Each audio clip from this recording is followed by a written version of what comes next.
Hello everyone, स्वागत है आप सभी का आपके अपने YouTube channel English with Akhilesh में। मैं अखिलेश शर्मा लेके आया हूँ आपके लिए part 4 the most important English proverbs, महत्वपूर्ण अंग्रेजी कहावतें जिनसे मिलती जुलती यदि कोई हिंदी में कहावत है तो वो भी मैंने यहाँ पे मेंशन कर दी है, आपको समझने में आसानी होगी।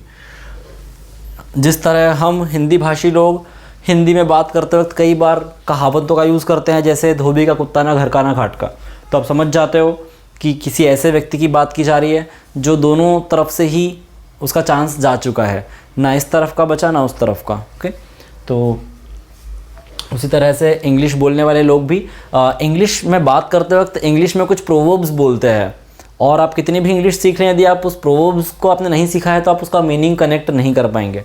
तो हम यहाँ पे प्रोवर्ब्स को ही सीख रहे हैं। पहली प्रोवर्ब है practice max a man perfect. अभी आपको सारे शब्दों के प्रोनाउंसिएशन बहुत ध्यान से सुनने हैं। मैंने यहाँ पे प्रैक्टिस बोला, ना कि प्रैक्टिस। अभी मैं एक शब्द का बता देता हूँ यहाँ पे कितना डिफरेंस हो सकता है ज़रा से प्रोनाउंसिएशन के हेर फेर से। मैंने यहाँ पे जो ये लिखा हुआ है इसके लिए वर्ड यूज़ किया इस तरह से, प्रैक्टिस। अभी यदि यहाँ से एक मात्रा मिटा दूंगा तो प्रैक्टिस हो जाएगा। यहाँ भी वैसे ही मैक्स डबल मात्राएं, मैन ना कि मैन।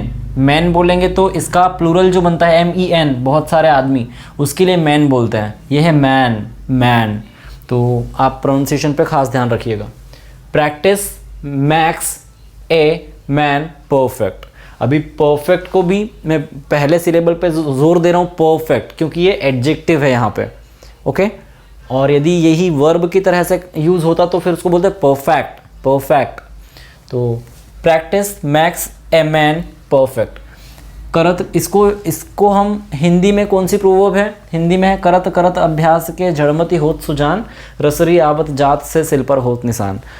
इसका कहने का मतलब है कि जब कोई व्यक्ति अभ्यास करते करते करते करते जाता है, अभ्यास करते रहता है, तो जिस पर्टिकुलर चीज़ में वो अभ्यास या प्रैक्टिस करते जाता है वो उस चीज़ में, मतलब जड़मति भी अभ्यास करने से सुजान हो जाता है। एक जड़मति मतलब मूर्ख व्यक्ति भी सुजान या बुद्धिमान हो जाता है। ठीक उसी तरह जैसे कि रस्सी के बार बार, जिस तरह हम कुएं से पानी खींचते हैं तो आजकल तो लोहे की घिर्री लगी होती है, व्हील लगा होता है, लेकिन पहले वहाँ पे एक मतलब पत्थर का टुकड़ा रखा होता था, तो उसके ऊपर से रस्सी बार बार खींचते थे हम, रस्सी से पानी। तो रस्सी जब उस पत्थर पे बार बार आती जाती है तो रसरी आवत जात से सिल पर होत निशान, पत्थर पे भी निशान पड़ जाते हैं। तो फिर यदि आप अभ्यास करोगे बार बार बार बार तो कितनी भी कठिन चीज़ हो लेकिन आपको वो आत्मसात हो जाएगी, आप उसे सीख जाओगे। तो देखिए इस प्रोवर्ब को किस तरह एग्जाम्पल के थ्रू यूज़ करते हैं हम। जैसे कि कोई पर्सन है, कहीं पे काम करने के लिए जा रहा है वो कुछ दिनों से, 2-4 दिनों से, और वहाँ उससे काम के दौरान कुछ गलती हो जाती है। तो उसका जो एम्प्लॉयर है, उसको जिसने काम पे रखा है, वो बोलेगा उससे कि don't worry practice makes a man perfect. वो ये बोलना चाहता है कि कोई बात नहीं, अभी धीरे धीरे जब तुम्हारी आदत हो जाएगी इस काम को करते करते तो तुम सीख जाओगे, फिर तुम गलती नहीं करोगे। ओके, तो आई होप कि आप इसे समझ पाए हैं।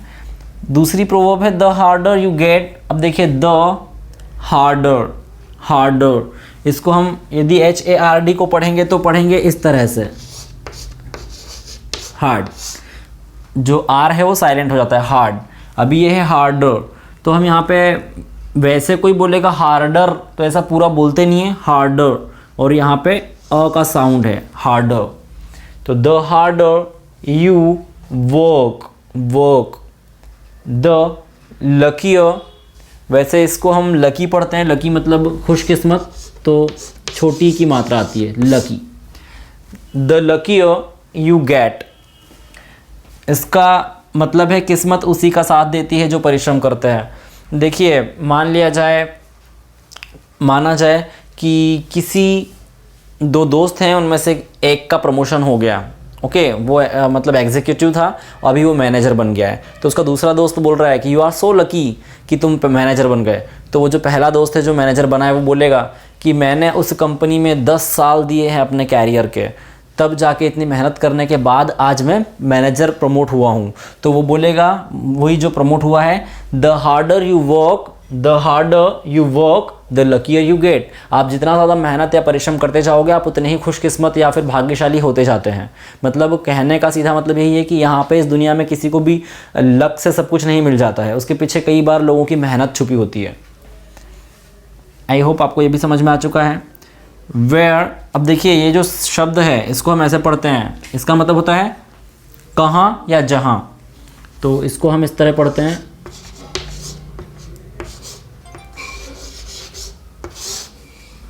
अभी ये यहाँ तक वेयर इसको इसी तरह पढ़ेंगे हम, मतलब एक अंग्रेज इसको इस तरह ही बोलता है वेयर। तो वेयर देयर्स यहाँ पे देयर और इज दो छुपे हुए हैं, यहाँ पे मैंने ये अपॉस्ट्रोफी लगाई हुई है, कॉन्ट्रैक्टेड फॉर्म लिखा हुआ है कॉन्ट्रैक्शन बना के। तो वेयर देयर्स ए विल मतलब इच्छा शक्ति, देयर्स अ वे। अभी इसका मतलब इसको हिंदी में हम बोलते हैं जहाँ चाह वहाँ राह। देखिए वेयर जहाँ पे चाह है या फिर इच्छा शक्ति है, दृढ़ इच्छा शक्ति है, वहीं पे क्या है रास्ता निकल आता है। वे मतलब रास्ता। तो इसको हम ऐसी सिचुएशन में बोलते हैं जब मान लिया जाए कोई मेरा मित्र है, वो उसका नाम है राज, तो राज के पापा का एक्चुअली नौकरी छूट गई है और वैसे भी वो बहुत गरीब हैं और अभी राज के पापा की नौकरी भी छूट गई और राज भी कोई काम नहीं कर रहा है, पूरी फैमिली को चलाना है और राज ग्रेजुएशन भी कर रहा है। पहले से ही पैसों की बहुत कमी थी और अब तो उसके पापा की नौकरी छूट गई है। तो राज मुझसे बोल रहा है कि मैंने राज को बोला कि ठीक है भाई तुम होपलेस मत हो, कोई ना कोई रास्ता निकलेगा। तो राज बोल रहा है कि हाँ हाँ बिल्कुल ज़रूर रास्ता निकलेगा और मैं ग्रेजुएशन करके दिखाऊंगा, because where there's a will there's a way. वो बोलना चाहता है कि जहाँ चाह है वहाँ राह है। मतलब यदि आपने मजबूत इच्छा शक्ति बना ली है, आपने डिसाइड कर लिया है कि आपको ये चीज़ करना है, तो फिर उसको करने से आपको कोई भी नहीं रोक सकता। ओके, तो जहाँ चाह वहाँ राह।